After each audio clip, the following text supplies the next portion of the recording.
ناموسی پیشرفت و ترقیات و فتح و نصرت ملت تاجیک ملت فرهنگی و حمایت مردم و ثبات مهمترین امکانات در 4 فصل سال برای سیر و سیاحت صنعتی و کشاورزی آزمون‌های جمهوریوی راهنمای جامعه خانه امید تاجیکان دنیا ما تاجیکستانی آزاد و صاحب اختیار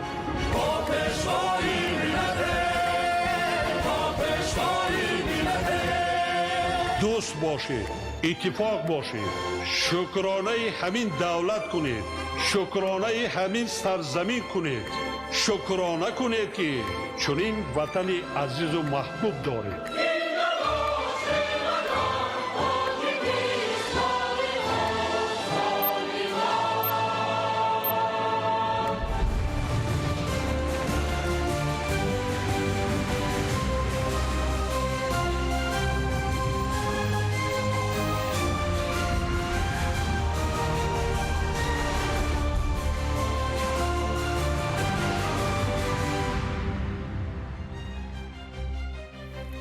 ассалому алайкум бинандагони гиромӣ, нашри муфассали барномаи ахборро манзури шумо мегардонем. Дар студия бо хабарҳо Фахриддини Муҳаммад Юсуф.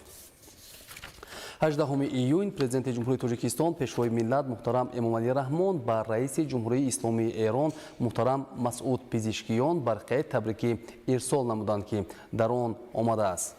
ҷаноби олӣ, бо камоли эҳтиром шумо ва мардуми шарифи ҷумҳурии исломии Эронро ба муносибати дастёбӣ ба созиши сулҳ бо Иёлоти Муттаҳидаи Амрико самимона табрик мегӯям. мо медонем, ки дастрасӣ ба ин созиши муҳим барои миллати Эрон осон набуд ва маҳсули талошҳои зиёду иродаи қавии он мебошад. бовар дорам, ки мувофиқаҳои дар ин зимн ҳосилшуда барои таъмини сулҳи устувор ва фарогир дар Ховари Миёна, таҳкими низоми амнияти байналмилалӣ ва фароҳам овардани заминаҳои мусоид ҷиҳати рушди иқтисодию иҷтимоии пойдор аҳамияти калидӣ дорад. ҷумҳурии Тоҷикистон ҳамчун кишвари сулҳпарвар ва ҷонибдори ҳалли ҳама ифтироту низо тавассути музокирот ва муколамаи дипломатӣ аз ин рӯйдоди муҳим истиқбол менамояд. бо умеди рушди минбаъдаи ҳамкориҳои судманд ва тақвияти робитаҳои дӯстона байни кишварҳои мо ба шумо саломатии бардавом ва комёбиҳои навин ба мардуми дӯсту бародари Эрон сулҳу амнияти пойдор ва пешрафту шукуфоҳӣ беш аз пеш орзумандам. 18 июн президенти ҷумҳурии Тоҷикистон пешвои миллат муҳтарам Эмомалӣ Раҳмон ба президенти Иёлоти Муттаҳидаи Амрико муҳтарам Дональд Ҷон Трамп барқаи табрикӣ ирсол намуданд, ки дар он омадааст. ҷаноби олӣ, бо камоли эҳтиром ва самимият ба шумо ва мардуми Иёлоти Муттаҳидаи Амрико табрикоту таҳнияти инҷонибро ба муносибати расидан ба созиши сулҳ бо ҷумҳурии исломии Эрон иброз менамоям. ин рӯйдоди воқеан ҳам муҳим, ки маҳсули иродаи матин ва заҳматҳои пайвастаи шумо мебошад барои истиқрори сулҳу суботи фарогир дар минтақаи Ховари Миёна, ҳамчунин таҳкими низоми амнияти ҷаҳонӣ аҳамияти калидӣ дошта, ҷиҳати роҳандозии иқдомҳои нави сулҳомез дар ин ҷода заминаҳои мусоиди устуворро фароҳам меорад. ҳамчун кишвари сулҳпарвар аз ин дастоварди муҳим сидқан истиқбол намуда ҷонибдории худро аз ҳалли ҳама гуна ихтилофоту низоҳо танҳо бо роҳҳои сиёсиву дипломатӣ боз ҳам таъкид мекунем. бо истифода аз ин фурсати муносиб ба шумо муҳтарам ҷаноби президент сиҳатмандии комил ва комёбиҳои навин барои мардуми дӯсти Иёлоти Муттаҳидаи Амрико сулҳу осоиши пойдор ва пешрафту шукуфоии бардавом орзумандем. 18 июн президенти ҷумҳурии Тоҷикистон пешвои миллат муҳтарам Эмомалӣ Раҳмон ба сарвазири ҷумҳурии исломии Покистон муҳтарам Шаҳбоз Шариф барқаи табрикӣ ирсол намуданд, ки дар он омадааст. ҷаноби олӣ, бо камоли эҳтиром шуморо ба муносибати нақши муассири миёнҷигариятон дар роҳи расидан ба созиши сулҳ байни Иёлоти Муттаҳидаи Амрико ва ҷумҳурии исломии Эрон самимона табрик мегӯям. мо талошҳои хастанопазир ва иродаи қавии шуморо дар ҳалли ин масъалаи ҳассос баланд арзёбӣ мекунем. мувофиқаҳои дар ин зимн ҳосилшуда бешубҳа барои таъмини сулҳи фарогир дар минтақаи Ховари Миёна, таҳкими низоми амнияти байналмилалӣ ва рушди устувори иқтисодию иҷтимоӣ дар сатҳи ҷаҳонӣ аҳамияти калидӣ дошта, заминаҳои устуворро барои иқдомҳои нави сулҳомез дар ин ҷода фароҳам меоранд. ҷумҳурии Тоҷикистон ҳамчун кишвари сулҳпарвар ва ҷонибдори ҳалли ҳама ихтилофоту низоҳо тавассути музокироту муколама аз ин дастоварди муҳими дипломатӣ сидқан истиқбол менамояд. бо умеди рушди минбадаи ҳамкориҳои судманд ва тақвияти робитаҳои дӯстона байни кишварҳоямон ба шумо муҳтарам ҷаноби сарвазир саломатии бардавом ва комёбиҳои навин ба мардуми дӯсту бародари покистон сулҳу субот некоҳahvolӣ ва шукуфоии пойдор орзумандам. 18 июнь президенти ҷумҳурии Тоҷикистон пешвои миллат муҳтарам Эмомалӣ Раҳмон ба амири давлати Қатар шайх Тамим бин Ҳамад Оли Сонӣ барқаи табрикӣ ирсол намуданд, ки дар он омадааст. Воло ҳазрат дар иртибот ба нақши миёнҷигарии созандаи давлати Қатар дар роҳи расидан ба созиши сулҳ миёни ҷумҳурии Исломии Эрон ва Иёлоти Муттаҳидаи Амрико ба шумо табрикоту таҳнияти самимии моро иброз менамоям. мо толашҳои пайвастаи шуморо дар ҳалли ин масъалаи ҳассос баландарзёбӣ мекунем. Бовар дорем, ки мувофиқаҳои дар ин замина ҳосил шуда барои таъмини сулҳи фарогир дар минтақаи Ховари Миёна, таҳкими низоми амнияти байналмилалӣ, рушди устувори иқтисодию иҷтимоӣ дар сатҳи ҷаҳонӣ ва иқдомҳои нави сулҳомез дар ин ҷода заминаҳои устуворро фароҳам месозанд. ҷумҳурии Тоҷикистон ҳамчун кишвари сулҳпарвар ва ҷонибдори ҳалли ҳама ихтилофоту низоҳо тавассути музокироту муколама аз ин дастоварди муҳими дипломатӣ сидқан истиқбол менамояд. бо таъкиди алоқамандии инҷониб ба пешбурди минбадаи робитаҳои дӯстӣ ва ҳамкориҳои судманд миёни кишварҳоямон ба шумо саломатии бардавом ва комёбиҳои рӯзафзун, ба мардуми дӯсту бародари Қатар сулҳу субот, некоҳahvolӣ ва шукуфоии пойдор орзумандам. имрӯз суҳбати телефонии президенти ҷумҳурии Тоҷикистон пешвои миллат муҳтарам Эмомалӣ Раҳмон бо президенти ҷумҳурии Исломии Эрон муҳтарам Масъуд Пизишкиён сурат гирифт. дар оғози суҳбат сарвари давлати мо ба мардуми Эрон ва роҳбарияти он ба муносибати дастёбӣ ба созиши сулҳ миёни ҷумҳурии Исломии Эрон ва Иёлоти Муттаҳидаи Амрико табрикоти самимӣ изҳор намуданд. таъкид гардид, ки санади сарнавиштсозӣ дар ин замина аз ҷониби сарони ду давлат ба имзо расида барои таъмини сулҳи пойдор дар Ховари Миёна ва берун аз он таҳкими суботи байналмилалӣ ва рушди устувор аҳамияти калидӣ дорад. пешвои миллат ба мардуми Эрон таманниёти сулҳу субот ва амнияти пойдорро иброз доштанд. дар ҷараёни суҳбат ҷанбаҳои калидии ҳамкориҳои дуҷониба мавриди баррасӣ қарор гирифтанд. инчунин ҳавасмандии доимии тарафҳо ба рушду тавсеяи муносибатҳои Тоҷикистону Эрон ва омодагӣ барои татбиқи иқдомҳои амалии муштарак ҷиҳати ноил шудан ба натиҷаҳои нави судманд таъкид гардид. 18 июн дар шаҳри Санкт-Петербурги Федератсияи Русия конфронси байналмилалии оид ба таҳкими робитаҳои фарҳангӣ ва рушди соҳаҳои эҷодӣ баргузор гардид, ки дар он сарвазири Тоҷикистон Қоҳир Расулзода иштирок намуданд. июн дар шаҳри Санкт-Петербурги Федератсияи Русия конфронси байналмилалии оид ба таҳкими робитаҳои фарҳангӣ ва рушди соҳаҳои эҷодӣ баргузор гардид, ки дар кори он сарвазири Тоҷикистон Қоҳир Расулзода иштирок ва суханронӣ намуд. дар конфронс ҳолати кунунӣ ва дурнамои рушди ҳамкории байналмилалӣ дар самтҳои робитаҳои фарҳангӣ баррасӣ гардида ба масъалаҳои ҳифзи мероси муштараки таърихӣ, тақвияти робитаҳои башардӯстона, тавсияи муколамаи байнидавлатӣ ва таҳияи механизмҳои муосири ҳамкорӣ таваҷҷӯҳи махсус зоҳир карда шуд. зимни суханронӣ сарвазири кишвар иброз дошт, ки кишварҳои моро арзишҳову таърихи муштарак, эҳтироми мутақобила ва арҷ гузоштан ба анъанаҳои якдигар ба ҳам мепайвандад. гуфта шуд, ки имрӯз ҷомеаи ҷаҳонӣ бештар дарк мекунад, ки фарҳанг ва санъат на танҳо унсурҳои ҳаёти маънавӣ, балки воситаест барои рушди устувори иқтисодӣ ва муттаҳидии иҷтимоӣ. аз ин рӯ тақвияти робитаҳои мо дар чаҳорчӯби иттиҳоди давлатҳои мустақил ба як вазифаи муҳим табдил меёбад. сарвазири кишвар таъкид намуд, ки Тоҷикистон ба ҳифз ва рушди фарҳанги миллӣ диққати махсус медиҳад. бахши фарҳанг дар кишвари мо давраи рушди босуръатро аз сар мегузаронад. зикр шуд, ки Тоҷикистон ҳамеша ҷонибдори ҳамкорӣ дар ин самт бо дигар кишварҳост. кишвари мо ба муносибатҳои дӯстона, ҳамсоягии нек бо дигар давлатҳо афзалият медиҳад ва барои мубодилаи фарҳангӣ ҳамеша омода аст. имзои қонуни ҷумҳурии Тоҷикистон дар бораи афв аз ҷониби президенти ҷумҳурии Тоҷикистон пешвои миллат муҳтарам Эмомалӣ Раҳмон барои ҳазорҳо оилаи тоҷик муждаи хуш ва паёми умед гардид. ин иқдоми башардӯстона бори дигар аз сиёсати инсонпарварона ва ғамхории пайвастаи роҳбарияти олии кишвар нисбат ба сарнавишти шаҳрвандон шаҳодат медиҳад. ҳеҷ як кирдори ба осудагии ҷомеа таҳдидкунанда қудрати онро надорад, ки аз панҷаи нерӯманди қонун раҳо ёбад.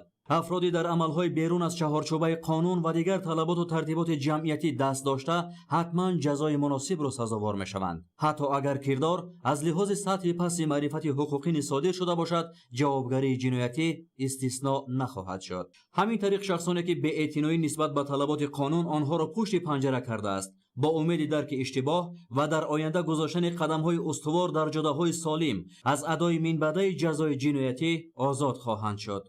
برگشت به آزادی این افراد در اساس امضای پرزیدنت جمهوری تاجیکستان پیشوای ملت محترم امامعلی رحمان به قانون جمهوری تاجیکستان درباره عفو صورت میگیرد.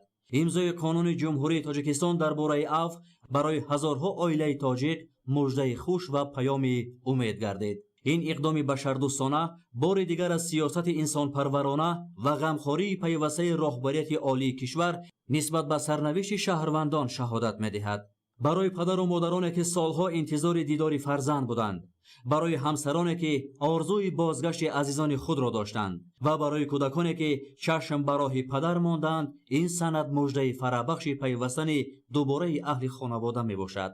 عفو نه تنها آزادی بلکه امکان آغاز زندگی نو است. شخصانی که در نتیجه اشتباه یا رفتار خلاف قانون از محیط آزاد و دیدار نزدیکان جدا شده بودند، اکنون می توانند با درک مسئولیت بیشتر به حیات سالم برگشته در رشد عائله و جامعه سهم گذارند. این اقدام به آنها باوری می بخشد که دولت برای اصلاح و بازگشت شهروندان به زندگی سالم شرایط مساعد فراهم می آورد. در سالهای صاحب استقلالی سندهای عفو بارها سبب شادی هزارها خانواده شده به تحکیم مهر و محبت، همدیگر فهمی و وحدت جامعه مساعدت نمودند. امروز نیز این تشبث نجیب همچون رمز رحم و شفقت، انسان دوستی و عدالت اجتماعی از جانب مردم کشور با خوشنودی استقبال می‌گردد. زیرا هر نفری که به آغوش گرم عائله برمیگردد یک خانواده شاد می‌گردد و هر خانواده شاد پایه جامعه سالم و استوار می باشد. این اقدام خیرخواهانه پیشوای ملت محترم امامعلی رحمان در صحیفه های تاریخ تاجیکستان صاحب استقلال همچون نمونه عالی انسان پروری و غمخواری نسبت به مردم با حرفهای زرین ثبت خواهد شد. پیشوای ملت پرزیدنت جمهوری تاجیکستان محترم امامعلی رحمان برای تحکیم صلح و ثبات استقلال دولتی بسیار خدمت‌های به اندازه زیاد و بی‌نظیر را به انجام رساندند و ما شاهد اون هستیم که سال از سال در مملکت صلح و ثبات مستحکم گردیده. همزمان اعتبار جمهوری تاجیکستان در سطح بین‌المللی بلند گردیده ایستاده است. یکی از خصلت‌های بزرگ انسانی این بخشیدن گناه‌ها عفو به شمار می‌رود. خیلی امروزی است که در عرفه روز وحدت ملی جناب عالی قانون جمهوری تاجیکستان درباره عفو را به امضا رساندند که این یکی از خصلت‌های بزرگمردی و خصلت‌های انسان دوستانه جناب عالی را تجسم می‌نماید. باید قید کنیم که قانون مذکور نسبت 18038 نفر محکوم شدگان تطبیق می‌گردد و نفرانی که از محکمه آزاد میشوند باید که به زندگی آسایشته و سازنده مشغول شوند، یعنی به قدر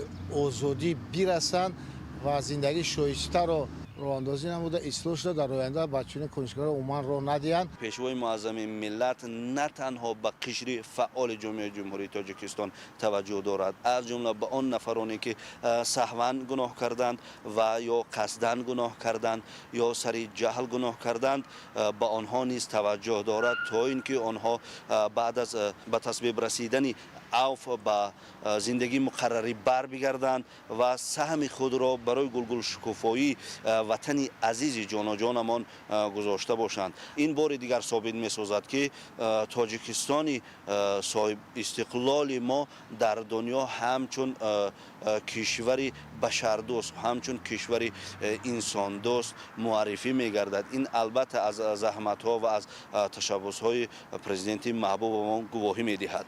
با تصویب رسیدن قانون درباره عفو در عرفه دو جشن بزرگ روز وحدت ملی و 35 سالگی استقلال کشور بزرگمان از تشبث‌های نوبتی انسان دوستانه و عدالت پرورانه پرزیدنت کشور می باشد. با این اقدام خود پرزیدنت ما با 18,000 عائله شادی، نشاط، خوشبختی، امید به آینده نیک می آورند. باعث افتخار و سرفرازی تمام مردم شریف تاجیکستان است که 16 ایون سال 2026 با افتخار جشن فرخنده و مقدس ملی 35-мин солгарди истиқлоли давлатии тоҷикистони азизу муқаддас бо ибтикори президенти ҷумҳурии тоҷикистон пешвои маҳбубу муаззами миллат муҳтарам эмомалираҳмон 18-мин қонуни аф дар тоҷикистони муқаддас ба имзо расид. қабул гардидани қонуни мазкур пеш аз ҳама самараи сиёсати инсондӯстона, сиёсати ватандӯстона ва хиратмандонаи пешвои маҳбубу муаззами миллат қаҳрамони тоҷикистон муҳтарам эмомалӣ раҳмон мебошад. бори дигар бо ин қабули қонуни ҷумҳурии тоҷикистон яъне дар бораи аф пешвои маҳбубу муаззами миллат аз сиёсати инсонмеҳвари ҳукумати кишвар яъне мужда доданд. нерӯгои барқи оби роғун яке аз муҳимтарин ва бузургтарин иншооти энергетикии тоҷикистони соҳиби истиқлол ба шумор меравад. ин нерӯгоҳ барои рушди иқтисодӣ, иҷтимоӣ ва энергетикии кишвар аҳамияти бузург дошта дар беҳтар гардидани шароити зиндагии мардум нақши муҳим мебозад. ҳамкорони мо аз ҷараёни корҳои сохтмонии ин нерӯгоҳ гузориш таҳия намуданд. нерӯгоҳи барқи обии роғун яке аз муҳимтарин ва бузургтарин иншооти энергетикии тоҷикистони соҳиби истиқлол ба шумор меравад. ин нерӯгоҳ барои рушди иқтисодӣ, иҷтимоӣ ва энергетикии кишвар аҳамияти бузург дошта дар беҳтар гардидани шароити зиндагии мардум нақши муҳим мебозад. имрӯзҳо корҳои сохтмонӣ дар сарбанди нерӯгоҳи барқи обии роғун дар сатҳи баланд идома доранд. садҳо техникаи пуриқтидор ва ҳазорҳо мутахассисону коргарон шабонарӯзӣ фаъолият намуда барои пешбурдӣ бо суръати сохтмон саҳм мегузоранд. дар сарбанди нерӯгоҳ хобонидани маводи гилхок ва филтрҳо дар қисмати ядрои сарбанд то сатҳи 1122-1125 метр идома ёфта дар давоми ҳафта дар ҳаҷми 140,034 метри кубӣ ва дар маҷмӯъ 4,882,000 метри кубӣ маводҳо хобонида шудааст.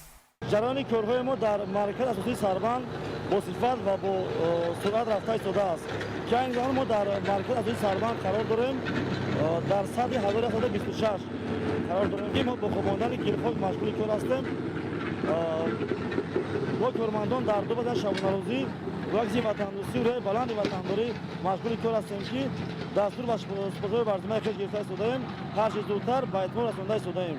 дар минтақаи сарбанд дар моҳи июн дар ҳаҷми 907,622 метри кубӣ ва дар маҷмӯъ 47,099,988 метри кубӣ мавод хобонида шуд ки он 59,6% ҳаҷми лоиҳавиро ташкил медиҳад. маҳз бо ташаббус, иродаи қавӣ ва дастгирии пайвастаи пешвои миллат корҳои сохтмонии нерӯгоҳ дар даврони истиқлоли давлатӣ вусъати тоза пайдо карданд. коргарону сохтмончиён дар шароити гуногуни обу ҳаво фаъолият намуда барои анҷоми саривақтии онҳо кӯшиш мекунанд. ҳамзамон корҳои вобаста ба омодасозии иншооти ёрирасон, роҳҳо ва дигар қисматҳои муҳими нерӯгоҳ низ идома доранд. сохтмони сарбанди роғун намунаи заҳмати созандаи мардуми тоҷикистон буда азми қавии онҳоро барои бунёди ояндаи дурахшон инъикос менамояд. дар мавзеи камераи дарвозаҳои нақби сохтмонии қабати чорум корҳои нақбканӣ ва бетонхобонӣ пурра иҷро шудааст. дар бинои идоракунии дарвозаҳои асосии мавзеи душохаи нақби сохтмонии қабати чорум корҳои нақбканӣ ва мустаҳкамкунии муваққатӣ пурра иҷро шудааст. корҳои бетонхобонӣ, арматурбандӣ ва сементатсионӣ 80% иҷро шудааст. тибқи лоиҳа корҳои мустаҳкамкунии баромадгоҳи нақби сохтмонии қабати чорум бо назардошти баромадгоҳҳои дигари нақбҳои обпартоӣ дар оянда сохташаванда дар соҳили рост сохта шуда истодааст ки корҳои заминӣ, анкергузорӣ, симтурбандӣ ва бетонпошӣ идома дорад.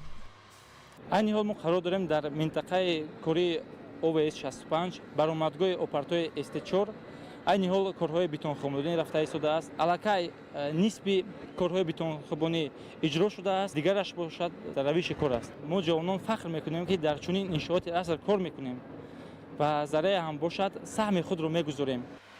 дар ҳудуди баромадгоҳи нақбҳои обпарто дар маҷрои дарьё тибқи лоиҳа ҳавзи мавҷчикан сохта шуда истодааст ки барои паст намудани фишори об аз нақбҳои партофташуда мебошад. оби партофташуда баъди паст шудани фишораш боз ба маҷрои дарьё равона мегардад. дар ин мавзеъҳо корҳо дар баромадгоҳҳои нақбҳои обпартои сатҳӣ, корҳои заминӣ идома дошта корҳои бетонпошӣ 77% иҷро шудааст. нерӯгоҳи барқи обии роғун барои мардуми тоҷикистон аҳамияти бузурги иқтисодӣ, иҷтимоӣ ва энергетикӣ дорад.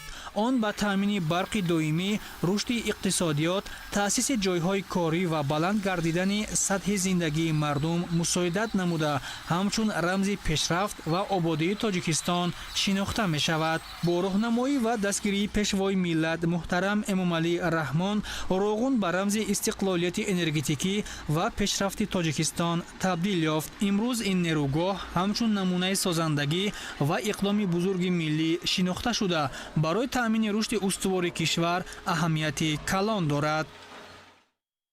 татбиқи технологияҳои нав, истеҳсоли дороворӣ, таҷҳизоти муосири тиббӣ ва хизматрасониҳои босифат дар беҳтар гардидани сатҳи зиндагии аҳолӣ нақши муҳим доранд.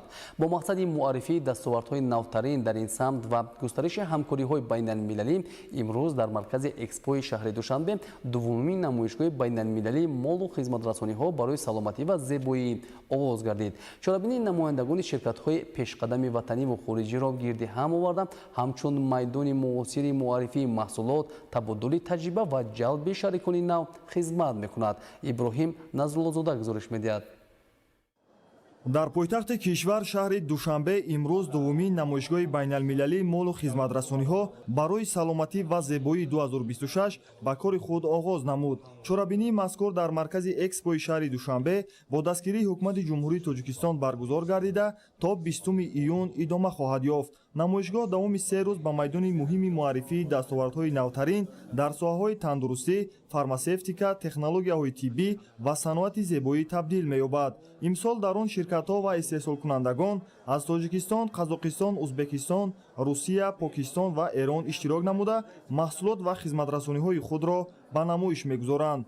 дар намоишгоҳ таҷҳизоти муосири тиббӣ, асбобҳои ташхисиву табобатӣ, маҳсулоти фармасевтӣ, технологияҳои рақамӣ дар соҳаи тандурустӣ ва навгониҳои саноати косметологӣ муаррифӣ мешаванд. ҳамзамон марказҳои саломатӣ, клиникаҳо ва осоишгоҳҳои ватаниву хориҷӣ имкониятҳои хизматрасонии худро ба меҳмонон ва мутахассисон пешниҳод мекунанд. бо дастгирии ҳукумати ҷумҳурии Тоҷикистон, палатаи савдо ва саноати ҷумҳурии Тоҷикистон, намоишгоҳи байналмилалии саломатӣ ва зебоӣ дар маркази шаҳри Душанбе баргузор гашта истодааст ки ин намоишгоҳ имконият медиҳад ки мо имрӯз сармоягузорони дохиливу хориҷиро бо ҳам пайваст намоем. пеш аз ҳама ҷалби сармоягузории хориҷиро бояд имрӯз нишон диҳем.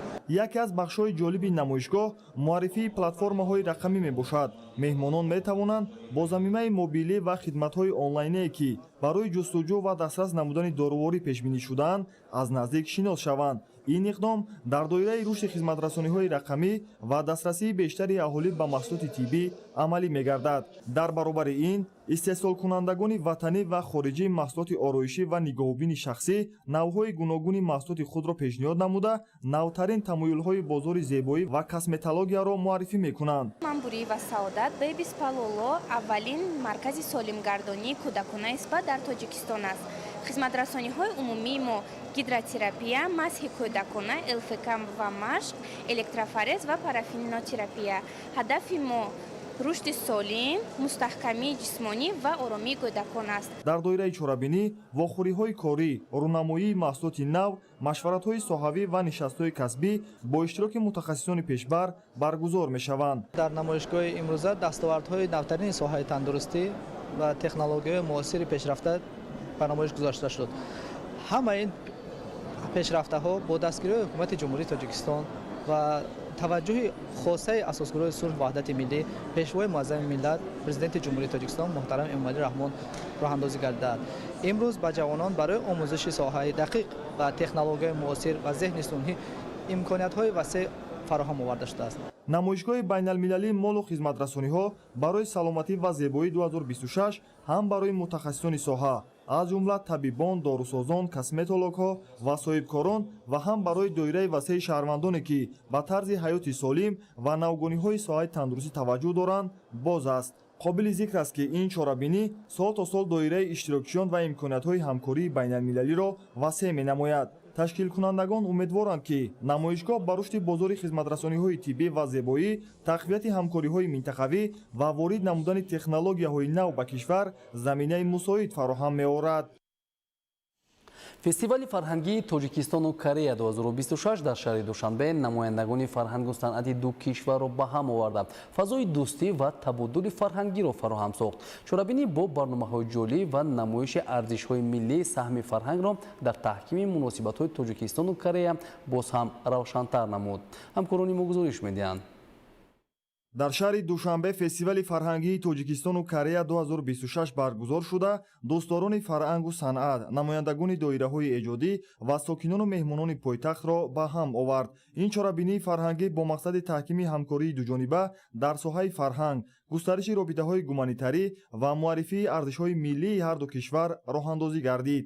фестивал ба майдони воқеии муколламаи фарҳангҳо табдил ёфта имконият фароҳам овард ки иштирокчиён бо суннатҳо, расму оинҳо ва дастовардҳои фарҳангии ҷумҳурии Корея аз наздик шинос шаванд. дар доираи фестивал барномаҳои гуногуни фарҳангӣ ва ҳунарӣ пешниҳод гардиданд.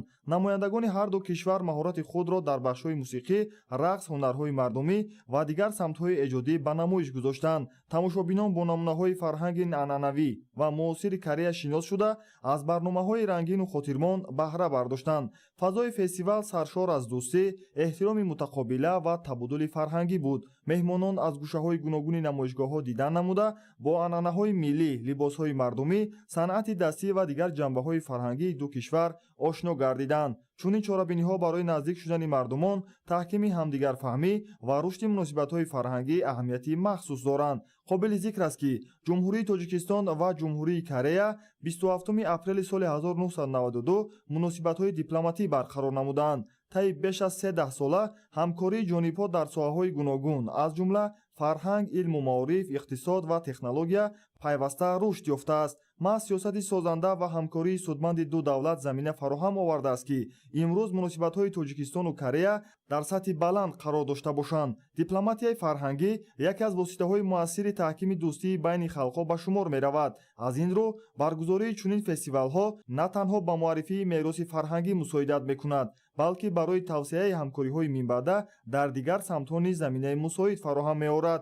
фестивали фарҳангии тоҷикистону Корея 2026 бо барномаҳои ҷолибу хотирмон анҷом ёфта бори дигар нишон дод ки фарҳанг метавонад пули боэътимоди дӯстӣ ва ҳамгироӣ миёни мардумони кишварҳои гуногун бошад. чорабиние ки на танҳо хотираи нек, балки саҳифаи тозаеро дар таҳкими муносибатҳои фарҳангии тоҷикистону Корея боз намуд. дар шаҳри душанбе ҷаласаи навбатии шӯрои ҳамоҳангсозии фаъолият дар соҳаи сайёҳӣ баргузор гардид. дар кори ҷаласа намояндагони мақомоти давлатӣ, сохторҳои хизматрасонӣ, муассисаҳои таълимӣ ва бахши хусусӣ иштирок намуданд. ҷаласаи шӯрои ҳамоҳангсозии фаъолият дар соҳаи сайёҳиро масъулини мақомоти иҷроияи ҳокимияти давлатии шаҳри душанбе ифтитоҳ намуда оид ба аҳамияти шӯро дар таҳкими ҳамоҳангсозии фаъолияти сохторҳои давлатӣ ва бахши хусусӣ, инчунин рушди устувори соҳаи сайёҳӣ дар пойтахт ибрози назар намуд. таъкид шуд ки дар натиҷаи сиёсати созандаву бунёдкоронаи пешвои миллат президенти ҷумҳурии тоҷикистон муҳтарам Эмомалӣ Раҳмон ва тадбирҳои пайгиронаи раиси шаҳри душанбе муҳтарам Рустами Эмомалӣ соҳаи сайёҳӣ ба яке аз бахшҳои муҳими иқтисоди миллӣ табдил ёфта барои муаррифии тоҷикистон дар арсаи байналмилалӣ ва рушди иқтисоди шаҳр нақши муассир мегузорад. дар идомаи ҷаласа масъулини шуъбаи рушди сайёҳии мақомоти иҷроияи ҳокимияти давлатии шаҳри душанбе оид ба корҳои анҷомдодашуда дар самти рушди соҳаи сайёҳӣ ва татбиқи барномаҳои соҳавӣ дар пойтахт суханронӣ намуда масъалаҳои марбут ба баланд бардоштани сатҳу сифати хизматрасонӣ дар шаҳри душанбе мавриди баррасӣ қарор гирифтанд. аз ҷумла вазъи хизматрасонӣ дар меҳмонхонаҳо, тарабхонаҳо ва марказҳои савдо, фаъолияти фурудгоҳи байналмилалии душанбе, хизматрасонии нақлиёти ҷамъиятӣ ва таксӣ, инчунин масъалаи омодасозӣ ва такмили ихтисоси кормандони соҳаи хизматрасонӣ ва роҳбаладон муҳокима гардиданд. зикр шуд ки беҳтар намудани сифати хизматрасонӣ яке аз омилҳои асосии баланд бардоштани рақобатпазирии шаҳри душанбе ҳамчун макони ҷолиби сайёҳӣ ба ҳисоб меравад. дар идома лоиҳаи инноватсионӣ QR роҳнамо муаррифӣ гардид ки бо ташаббуси мақомоти иҷроияи ҳокимияти давлатии шаҳри душанбе амалӣ шудааст. лоиҳа дар ҳамкорӣ бо ҷомеаи шаҳрвандӣ таҳия гардида имконият фароҳам меорад ки истифодабарандагон тавассути скан намудани QR рамзҳо дар бораи 45 иншооти таърихӣ, фарҳангӣ ва сайёҳии шаҳри душанбе маълумоти муфассалро бо забонҳои тоҷикӣ, русӣ ва англисӣ дар шакли матн ва аудио дастрас намоянд. дар марҳилаи минбаъдаи татбиқи лоиҳа илова намудани забонҳои чинӣ ва арабӣ низ дар назар дошта шудааст. аломатҳои кӯҳ роҳнамо аз санги мармар омода гардида дар назди иншооти муҳими сайёҳии пойтахт насб шудаанд. имрӯз аксари сайёҳон маълумотро тавассути телефонҳои ҳушманд дастрас намуда ба манбаъҳои рақамӣ афзалият медиҳанд. аз ин рӯ ҷорӣ намудани низоми кӯҳ роҳнамо ба талаботи муосири бозори ҷаҳонии сайёҳӣ ҷавобгӯ буда қадами муҳим дар самти рақамикунонии хизматрасониҳои сайёҳӣ дар шаҳри Душанбе маҳсуб мешавад. 11-умин форуми байналмилалии фарҳангию маърифатии кӯдакони иттиҳод дар вилояти Суғд баргузор гардид. дар он аз 9 кишвари иттиҳоди давлатҳои мустақил кӯдакон ба ҷумҳурии Тоҷикистон омада аз расму оин, ҳунарҳои миллию мардумӣ мавзеъҳои таърихӣ боздид карданд. таваҷҷӯҳ намоед. форуми 11-уми байналмилалии фарҳангию маърифатии кӯдакони иттиҳод бори аввал дар Тоҷикистон баргузор гардид, ки дар он намояндагони 9 кишвар иштирок доранд. кӯдакон аз кишварҳои узви иттиҳоди давлатҳои мустақил, ҷумҳурии Тоҷикистон, Федератсияи Русия, Қазоқистон, Қирғизистон, Арманистон, кишвари Беларус, Туркманистон, Озарбойҷон, Ӯзбекистон ширкат варзиданд. дар истироҳатгоҳи кӯдакону наврасон Шоҳин воқеъ дар шаҳри Гулистони вилояти Суғд 110 нафар наврасон меҳмонон дар доираи форуми мазкур аз растаҳои намоишӣ ҳунарҳои мардумӣ, санъату фарҳанги мардуми тоҷик, имкониятҳои сайёҳӣ дидан карда, ҳамзамон дар барномаҳои маърифатӣ, фарҳангӣ, машғулиятҳо, мусобиқаҳо ширкат варзиданд. ҳар гурӯҳ аз кишварҳои иштирокчӣ барномаи фарҳангии хешро нишон дода бо дигар ҳамсолони худ муколама намуданд. ман аз кишвари Озарбойҷон ҳоло дар Тоҷикистон қарор дорам. дар рафти форум намоишҳои пешниҳодкардии растиҳои иштирокчӣ аз ҳамаи кишварҳоро тамошо кардем ва хушҳол шудем. дар байни иштирокчиён дӯстони нав пайдо кардам. ташаккур барои чунин чорабинӣ. ман бо гурӯҳи ҳамсолонам аз кишвари Туркманистон омадем ва дар Тоҷикистон чизҳои зиёди ҷолибро дидем. сайру тамошо барномаҳои фарҳангӣ бисёр ҷолиб аст. ба таъкиди масъулин, ҳадафи баргузории форум муколамаи фарҳангӣ ва тақвияти робитаҳои дӯстона байни намояндагони насли ҷавони кишварҳои иттиҳод мебошад.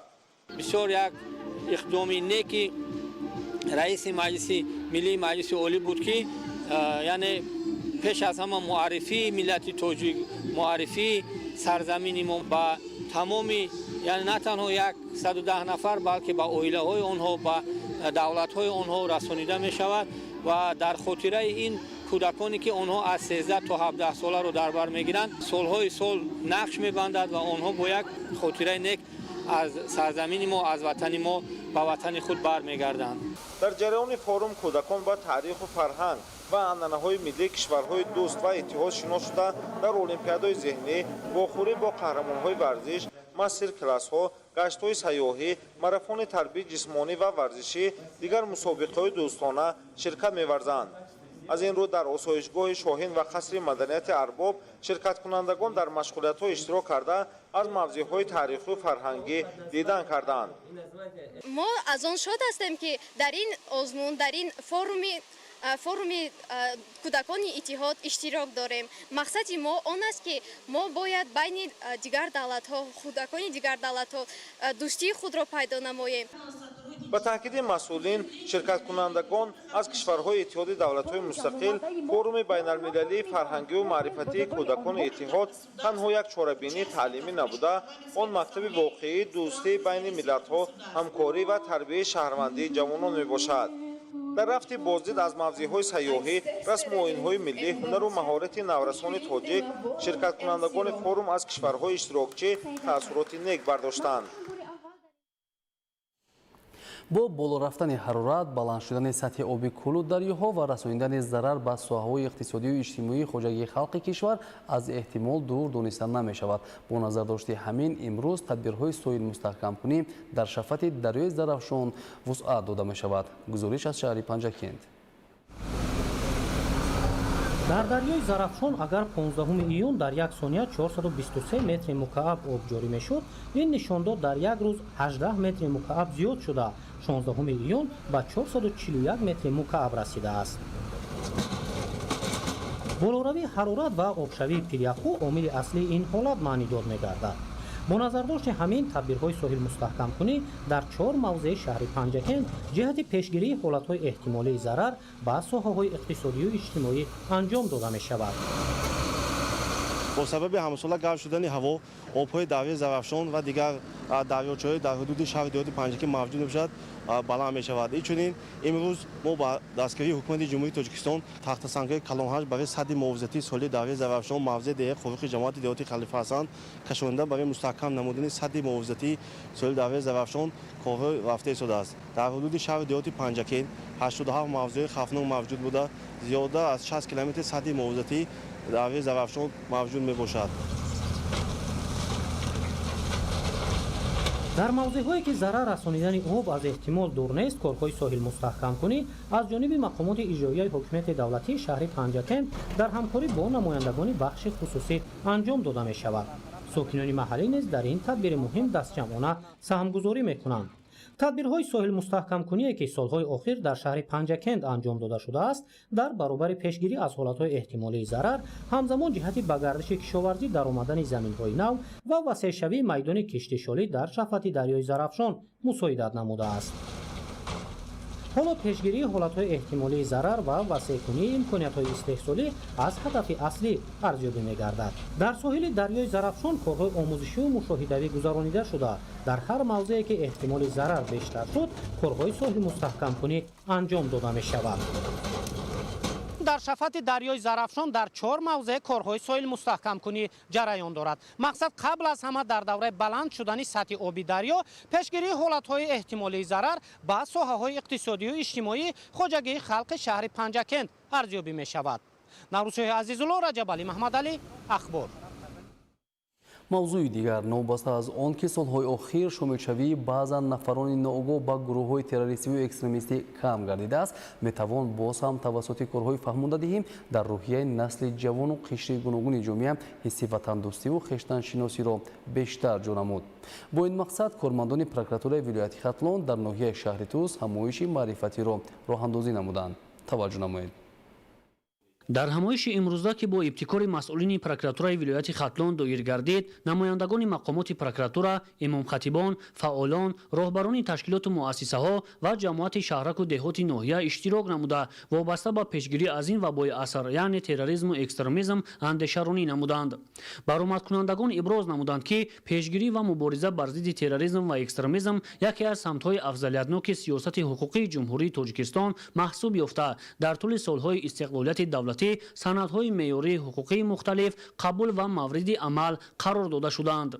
جمهوری تاجیکستان پیشگیری و مبارزه بر ضد تروریسم را همچون وظیفه مهمترین تأمین امنیت ملی خود و تمام جهانیان زیر توجه مخصوص قرار داده برای تقویت منبع‌های همکاری‌های مشترک در این سمت چاره‌های تأخیرناپذیر می‌اندیشد. گفته شد که خوشبختانه امروز جمهوری تاجیکستان بهر پایدار و استوار نگاه داشتن صلح و ثبات و آرامی و آسایشتگی اهالی مملکت تمام چاره‌های ضروری را اندیشیده جهت شامل نگردیدن نفران ناآگاه از همه راه و واسطه‌های ثمره بخش استفاده می‌برند. طور مشاهده می‌گردد سالهای اخیر با تشبث حکومت جمهوری تاجیکستان و خصوص پیشوای ملت محترم امامعلی رحمان شرایط مساعد علم آموزی و ورزشی و فرهنگی بهر جوانان در همه شهر و ناحیه‌های مملکت فراهم آورده شده جلب جوانان را بیشتر به این مشغولیت‌ها می‌افزاید. باید گفت که در مقابل تروریسم و اکستریمیسم از وطن دوستی و انسان دوستی دیده دیگر قوه بزرگی نیست و امروز مردم خودآگاه و وطنپرور را میباید برای رشد و نموی کشور عزیز خویش کمر همت بسته در کارهای آبادانی و سازندگی سهمگذار باشند. ذکر شد در ادامه چاره‌بینی امروزه. قابل تذکر است که تشکیل و گذراندن چنین صحبت و واخوری‌ها میان اهالی مهم و سری‌وقتی و منفعت آور بوده میتواند در جلب جوانان به علم آموزی و مشغول شدن به ورزش و از خود کردن کسب و هنرهای معاصر مساعدت عمیق نماید. شاهزاده سمندر موسی نور محمد، ناحیه شهر توس، اخبار.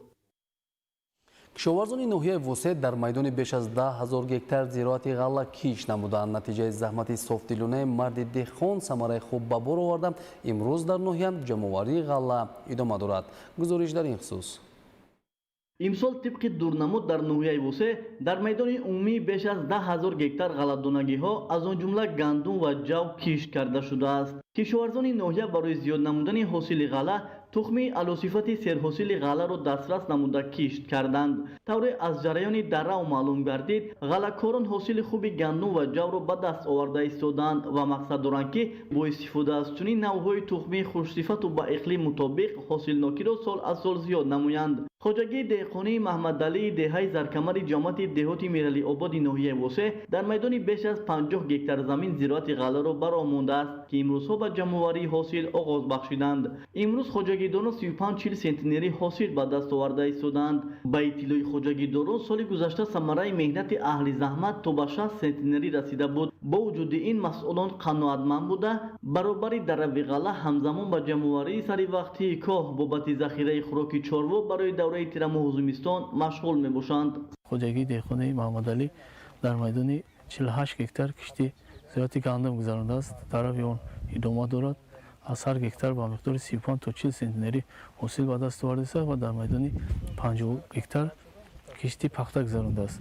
ин ашунамои пахташ хеле хуб мебошад. асосан хоҷагӣ барои таъмини хоҷагиҳои деҳқонӣ ки дар ҳудуди ҷамоат ва ноҳия ҳастанд, барои таъмини тухми, яъне ки тухми хушсифати зироатҳои гандум, пахта самгузорӣ менамояд. бо дар назардошти зиёд будани майдони заминҳои корами обӣ дар ноҳияи восе заҳматкашони кооперативҳои тиҷоратӣ ва хоҷагиҳои деҳқонӣ бештар пунбадона кишту парвариш мекунанд. пахта яке аз зироати серхаридор дар бозори ҷаҳонӣ маҳсуб ёфта, аз ҳисоби фурӯши он сатҳи зиндагии самдорон ва буҷаи хоҷагиҳо ғанӣ мегардад. ин аст ки дар хоҷагии деҳқонии маҳмадалӣ баробари кишту парвариши ғала ҳамзамон хоҷагидорон ба парвариши ин нав зироати аҳамияти стратегӣ дошта диққати зарурӣ равона менамоянд. хоҷагии деҳқонӣ дорои техникаҳои пуриқтидор, яъне ки трактори тасматчарх, яъне барои гузарондани шудгори хушсифат, барои ҷамъоварии зироатҳои ғалладона бошад, камбайнҳои ғалладонаи нав, яъне ки барои кишти пахта ва нақлкунӣ байни қатор, яъне культиватсия, озуқатии дигар корҳо, тракторҳои байниқаторӣ. баъзаи техникии хоҷагӣ яъне таъмин аст. асосан баъзаи корӣ, яъне ки ҷои нави корӣ барои мардуми деҳот фароҳам оварда шудааст. дар ин ҷо тамоми техникаву мошинолоти кишоварзӣ дастраси хоҷагидорон буда, ҳарчи бештар анҷом додани кишти такрорӣ аз ҳадафҳои асосии заҳматкашони хоҷагӣ ба шумор меравад. бо мақсади расидан ба ҳадафи мазкур, аҳли заҳмати хоҷагиҳои деҳқониву кооперативҳои сесолии ҷамоати шаҳраку деҳоти ноҳияи восе пайваста талош менамоянд ки бо истифода аз боду ҳавои мусоид, интихоби тухмиҳои алосифат, тавсияи олимону мутахассисони соҳа, риояи қоидаҳои агротехникӣ ҳар порча заминро истифода бурда бо риёнидани дусе ҳосил ба дастоварҳои назорраси меҳнатӣ ноил гарданд. анваршоҳ сайдализода, сайҳомиди шариф, ноҳияи восе, ахбор. ҳифзи ватан ва таъмини амнияту суботи сартосарӣ аз ҷумлаи вазифаҳои муқаддасе мебошанд ки иҷрои онҳо омодагии доимӣ ва ҳамоҳангии фаъолияти тамоми сохторҳои масъулро тақозо мекунад.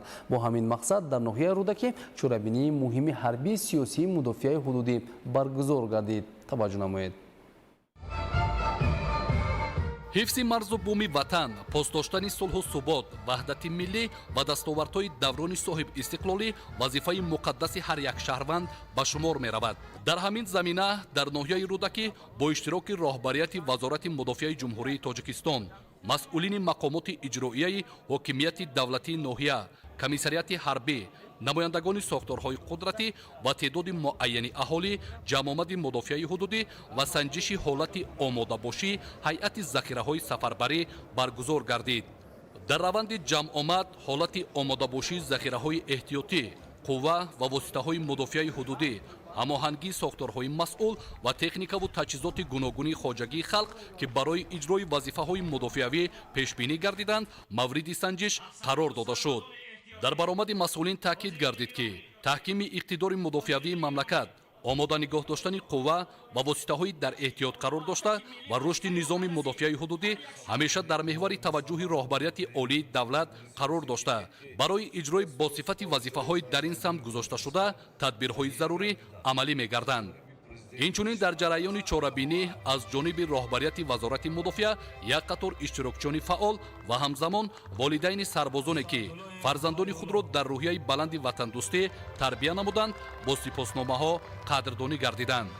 ҷамъомади мазкур ва иштироки фаъолонаи сокинон дар ноҳияи рӯдакӣ бори дигар нишон дод ки шаҳрвандони мамлакат дар баробари ҳайати шахсии сохторҳои қудратӣ ва мақомоти ҳифзи ҳуқуқ ҳимоя аз ватан, пойдории сулҳу субот, амният, манфиатҳои милливу давлатӣ ва дастовардҳои даврони соҳиб истиқлолии кишвар ҳамеша омода мебошанд. ноҳияи мурғоб бо табиати нотакрор яке аз минтақаҳои ҷолибтарини сайёҳии Тоҷикистон шинохта мешавад. Дар ин гӯшаи диёр Рангкул бо обҳои мусаффо ва манзараҳои дилфиреби худ яке аз рамзҳои табиии ноҳия ба ҳисоб меравад. гузориш дар ин хусус. дар миёни паҳноҳои васеъ ва даштҳои хомӯши баландкӯ ки то дуртарин нуқтаи назар идома меёбанд, ду кӯли зебо падидор мешаванд: Рангкул ва Шоркул. Рангкул яке аз кӯлҳои зебоманзар ва бо табиати нотакрори худ машҳур аст, ки дар баландии зиёда аз 3800 метр аз сатҳи бар қарор дошта, ин кӯл бо паррандаҳои гуногунранги худ машҳур аст ва аз нигоҳи таърих маз дар ҳамин ҷо дар гирду атрофи ин кӯл қабрҳои саққоиён ёфт шуданд аз ҷониби таърихшиносон ва маз ҳамин нуқта муҳимияти ин кӯлро боз ҳам баланд мебардорад. Рангкул бо рангурангии аҷиби худ аз дигар кӯлҳои минтақа фарқ мекунад. Обҳои он вобаста ба ҳолати ҳаво ва нурҳои офтоб ҳар лаҳза ранги дигар мегиранд. Гоҳи кабуди осмонӣ, гоҳи сабзи фирӯзагӣ ва баъзан нуқраранг ба назар мерасанд. Маҳз ҳамин ҷилои рангоранг ба кӯл ҳусни тоза бахшида, онро ба яке аз мавзеъҳои тамошобоби Помири Шарқӣ табдил додааст. 12 метр чуқурӣ дорад. Дарозиаш 57 километр буда.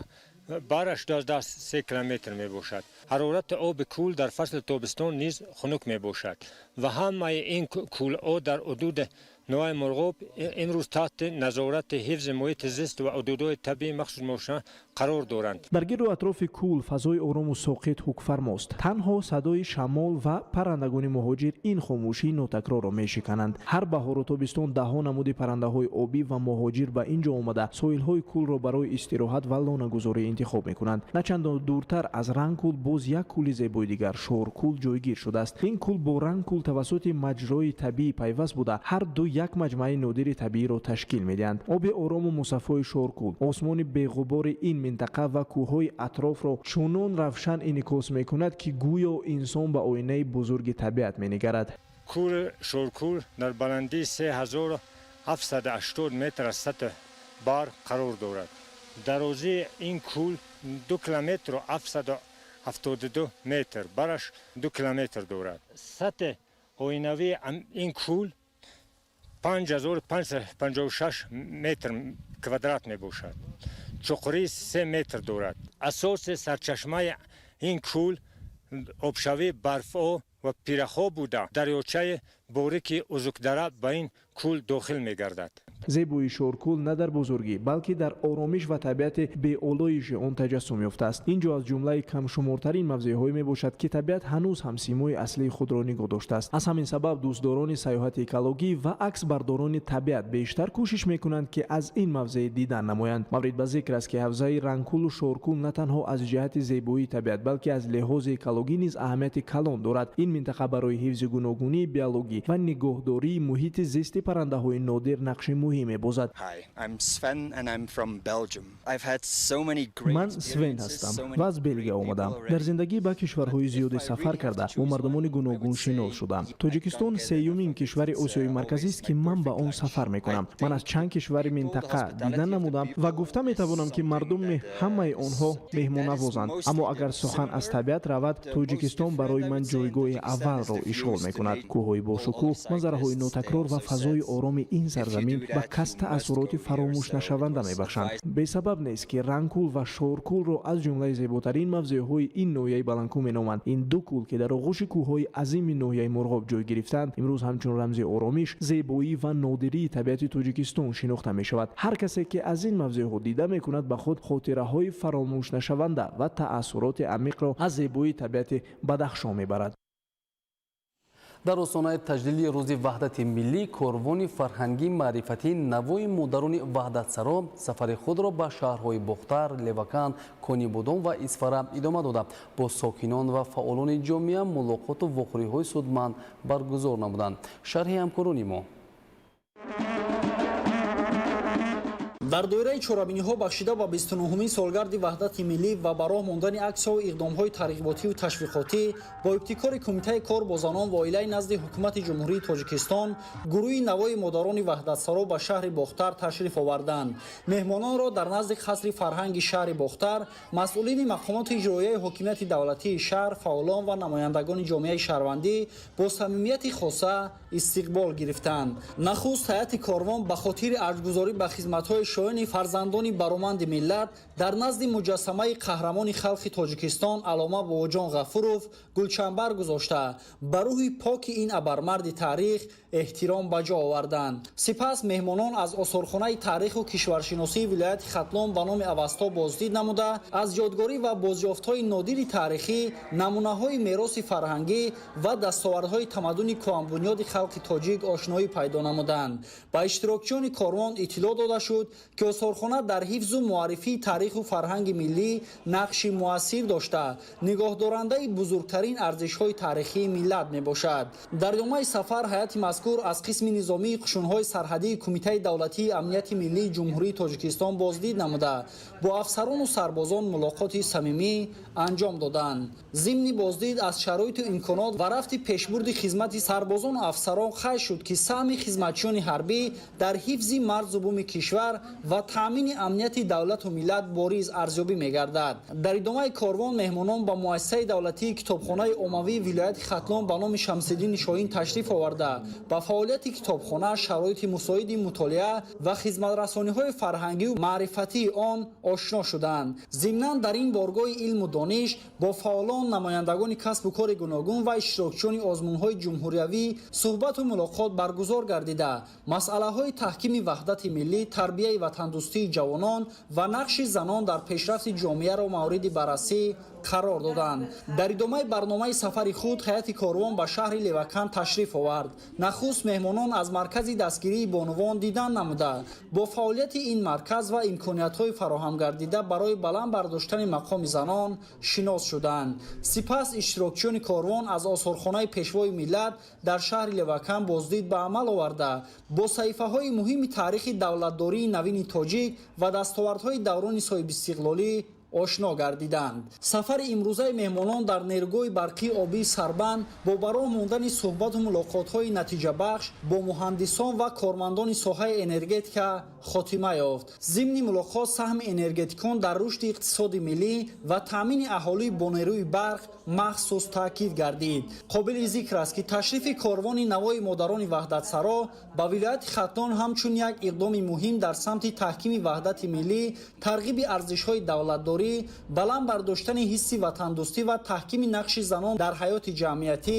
арзёбӣ гардида аз ҷониби сокинон ва фаъолони минтақа бо истиқболи гарму самимӣ пазируфта шуд.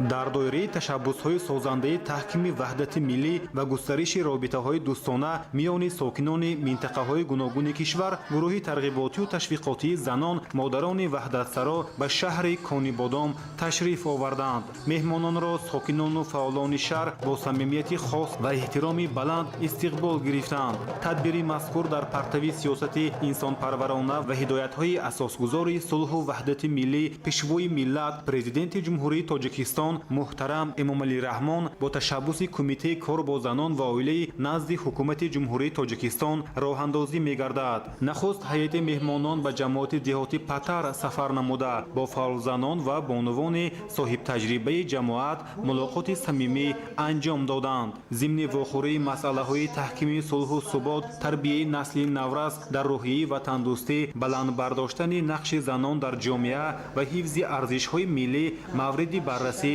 қарор гирифтанд. Иштирокчиён таъкид намуданд ки модарон ҳамчун нерӯи бузурги ҷомеа дар пойдории ваҳдат ва тарбияи фарзандони солиму ватандӯст саҳми арзишманд доранд. Дар идома меҳмонон аз намоиши ҳунарҳои мардумӣ ва дастранҷи бонувони ҳунарманд дидан намуданд. Анвои гуногуни маҳсулоти ҳунармандӣ, сӯзанидӯзӣ, қолинбофӣ ва дигар намунаҳои ҳунарҳои миллӣ, инчунин дастархони пурнозу неъмати хӯрокҳои миллӣ диққати ҳозиринро ба худ ҷалб кард. Сипас ҳайати модарони ваҳдатсаро аз манзили як ҳунарманди соҳибтаҷриба ва занбурпарвари муваффақ боздид намуда бо шароити зиндагӣ ва фаъолияти меҳнатии онҳо аз наздик шинос шуданд. ҳамин оила новобастаки зиёӣ ҳастанд ба соҳаи кишоварзӣ барои баландбардоштани иқтисодиёти оилаи хеш хеле заҳмат кашиданд. таҷрибаи пешқадами соҳибхонагон ҳамчун намунаи ибрат барои рушди ҳунарҳои мардумӣ ва соҳибкории оилавӣ арзёбӣ гардид. дар доираи сафар меҳмонон ҳамчунин ба яке аз қисмҳои низомии ҳудуди шаҳр ташриф оварда бо афсарону сарбозон мулоқот анҷом доданд. модарон ба ҳомиёни ватан барои хизмати содиқона арзи сипос намуда барояшон тансиҳатӣ ва сарбаландӣ орзу карданд. барномаи сафар бо баргузории шоми дӯстӣ ва фарҳангӣ идома ёфт. дар фазои гарму самимии меҳмонон ва сокинони шаҳр суҳбатҳои дӯстона ороста барномаҳои рангини фарҳангӣ пешкаш гардиданд. ин чорабинӣ бори дигар нишон дод ки ваҳдат, дӯстӣ ва ҳамдигарфаҳмӣ арзишҳои муқаддасе мебошад ки мардумони кишварро муттаҳид сохта барои пешрафту ободии тоҷикистони азиз заминаи устувор фароҳам меоранд. корвони навои модарони ваҳдатсаро вориди шаҳри Исфара гардид. меҳмононро дар даромадгоҳи шаҳр намояндагони мақомоти иҷроияи ҳокимияти давлатӣ ва занону бонувони фаъол бо рӯҳияи баланди меҳмоннавозӣ ва эҳтироми хоса истиқбол гирифта роҳандозии корвони модарони ваҳдатсароро аз ҷумлаи иқдомҳои наҷиби таҳкимбахшандаи ваҳдату субот номиданд. бояд тазаккур дод ки тибқи дастуру супоришҳои президенти ҷумҳурии Тоҷикистон муҳтарам Эмомалӣ Раҳмон бо ташаббуси кумитаи кор бо занон ва оилаи назди ҳукумати ҷумҳурии Тоҷикистон бо мақсади таҳкими пойдории сулҳу ваҳдат, дӯстиву рафоқати сокинони тамоми минтақаҳои мамлакат чорабинии ҷумҳуриявӣ таҳти унвони корвони модарони ваҳдатсаро чандин сол аст ки ташкил гардида фаъолзанон ва собиқадорони мамлакат дар суҳбату вохӯриҳо сокинон бахусус занону духтарон ва ҷавононро ба омӯхтани касбу ҳунар, дӯстдоштани ватан ва содиқона хизмат кардан ба онро талқин менамоянд. пас аз пазироии меҳмонон дар ҷамоати деҳоти Кулканд бо иштироки меҳмонон, занони фаъоли деҳот ва кормандони ташкилоту муассисаҳо ҳамоиш доир гардид ки зимни он масъалаҳои тарбияи фарзандон, баландбардоштани маърифати ҷомеа, таҳкими ваҳдати миллӣ ва нақши занон дар рушди кишвар мавриди баррасӣ қарор гирифтанд. ҳамчунин гурӯҳи ташвиқотию тарғиботӣ бо дастовардҳои иҷтимоию иқтисодии шаҳр ва имкониятҳои истеҳсолии ҷамъияти дорои масъулияташ маҳдуди Салимабону шинос шуданд. корхонаи истеҳсолии Салимабону асосан ба духти сару либоси мактабӣ машғул буда дар таъмини бозори дохилӣ бо маҳсулоти маҳаллӣ саҳми назаррас дорад. айни замон дар корхона зиёда аз 30 нафар занону духтарон бо шуғл фаро гирифта шуданд ки барои беҳтар гардидани сатҳи зиндагии оилаҳо ва баландбардоштани нақши онҳо дар ҷомеа мусоидат мекунад. корхона давоми 5 моҳи соли ҷорӣ беш аз 12 000 адад либосҳои мактабиро ба маблағи умумӣ зиёда аз 362 000 сомонӣ истеҳсол намудааст. минбаъд гурӯҳи тарғиботию ташвиқотӣ ки ба ҳайати он занони шинохтаи мамлакат, аҳли фарҳанг ва фаъолони ҷомеа шомиланд, бо шароити хизмати сарбозону афсарони қисми низомии мустақар дар шаҳр шинос шуданд. зимни суҳбати самимӣ бо сарбозону афсарон моҳияти афзалияти таваҷҷӯҳ ва ғамхориҳои роҳбарияти давлату ҳукумати мамлакат оид ба фароҳам овардани шароити муосири хизмат барои сарбозону афсарони содиқи ватан фаҳмонида шуд. бо такя ба шароити мусоид афсарону сарбозон сарбаландона адои қарзи шаҳрвандӣ менамоянд ва дидорбинию мулоқот бо онҳо ҳамчун тадбири ҳавасмандгардонӣ низ пайваста амалӣ мешаванд. вобаста ба мукаммалгардонии донишҳои зарурии шаҳрвандон ҷиҳати истифодаи самараноки нерӯи барқ ва пешгирии қоидавайронкуниҳо дар ин самт аз ҷониби намояндагони раёсати агентии назорати давлатии энергетикӣ назди президенти ҷумҳурии Тоҷикистон дар минтақаи Кӯлоб пайваста чорабиниҳои маърифатӣ роҳандозӣ мегарданд. шарҳи навбатӣ дар ин хусус. баландбардоштани сатҳи маърифатнокии аҳолӣ дар самти самаранок истифодабарии нерӯи барқ яке аз омилҳои асосӣ ҷиҳати рафъи мушкилоти мавҷудаи соҳа, пешгирии хароҷоти барзиёди маблағ ва дар маҷмӯъ афзоиши сатҳи иқтисодиёт мебошад. ин навбат дар шаҳри Кӯлоб бо иштироки намояндагони раёсати агентии назорати давлатии энергетикӣ назди президенти ҷумҳурии Тоҷикистон дар минтақаи Кӯлоб чорабинии маърифатӣ баргузор шуд. аснои суханронӣ таъкид гардид ки мақсад аз амалисозии тадбири мазкур дар доираи иҷрои ҳадафҳои ҳукумати мамлакат мукаммалгардонии донишҳои зарурии соҳавӣ ва пурзур намудани чораҳои назоратӣ оид ба пешгирии ғайриқонунӣ ва сарфакорона истифодаи нерӯи барқ дар байни аҳолӣ ва дигар ташкилоту муассисаҳо мебошад. ҳамзамон дар байни иштирокдорон саволу ҷавоб ва суҳбати ошкоро доир шуда мутахассисон вобаста ба масъалаҳои марбути соҳаи энергетика ва пешгирии қоидавайронкуниҳо посухҳои мушаххас ва тавсияҳои судманд пешниҳод намуданд. дар идома аз ҷониби масъулони соҳа ба шаҳрвандон варақаҳои маълумотӣ ки иқтибос аз тағйиру иловаҳои воридшуда ба қонунҳои амалкунанда вобаста ба соҳаи энергетикаро фарогир буд дастрас карда шуд. имрӯз дар литсеи давлатии рақамии шаҳри Кӯлоб бо иштироки агентии назорат дар соҳаи энергетика бо аҳли ҷамъияи омӯзгорӣ ва кормандони техникӣ доир ба мақсаднок яъне ки истифода бурдани қувваи барқ суҳбат карданд. он шахсоне ки иштирок карданд ва ба ҳамсояҳои худ ва ба аҳли байти худ мефаҳмонанд, бовар дорем ки шаҳрвандон қувваи барқро оқилона ва мақсаднок истифода мебаранд. самаранок истифода бурдани қувваи барқ ҳам ба буҷаи давлат ҳам ба буҷаи оила фоидаи калон дорад. самараи чунин чорабиниҳои маърифатӣ аст ки донишҳои соҳавии шаҳрвандон ва дарки истифодабарии самараноки нерӯи барқ дар байни аҳолӣ тақвият ёфта, дар натиҷа имрӯз истифодаи роҳу воситаҳои муосир ҷиҳати истеҳсоли нерӯи барқ аз ҳисоби дигар манбаъҳо ба миён омадааст ки манфиати бештар дорад. сокинону соҳибкорони шаҳри Кӯлоб дар баробари истифодаи нерӯи барқи анъанавӣ аз ҳисоби корбурди манбаъҳои дигари алтернативӣ низ ба таъминоти доимии нерӯи барқ дастрасӣ пайдо карда истодаанд. ҷумҳурии Тоҷикистон ки аз лиҳози иқлим рӯзҳои офтобии зиёд дорад, сокинон бо баҳравардорӣ аз ин манбаи табиӣ ва насби панелҳои офтобӣ дар коргоҳу корхонаҳо, марказҳои хизматрасонӣ ва хонаҳои истиқоматӣ марҳила ба марҳила аз барқи хушсифату аз лиҳози экологӣ тоза истифода мебаранд. дастрасӣ пайдо кардани сокинон аз чунин имкониятҳои муосир, истифодаи дастгоҳу таҷҳизотҳои гуногуни каммасрафи барқӣ ки ба коҳиш додани хароҷоти барзиёд, сарфаи маблағ ва пешрафти фаъолияту беҳбудии зиндагии ҳар хонадон аст, натиҷаи тадриҷан баланд гардидани сатҳи маърифатнокии аҳолӣ унвон мегардад. олим носирзода, хуршеди нодирхон, шаҳри Кӯлоб, ахбор.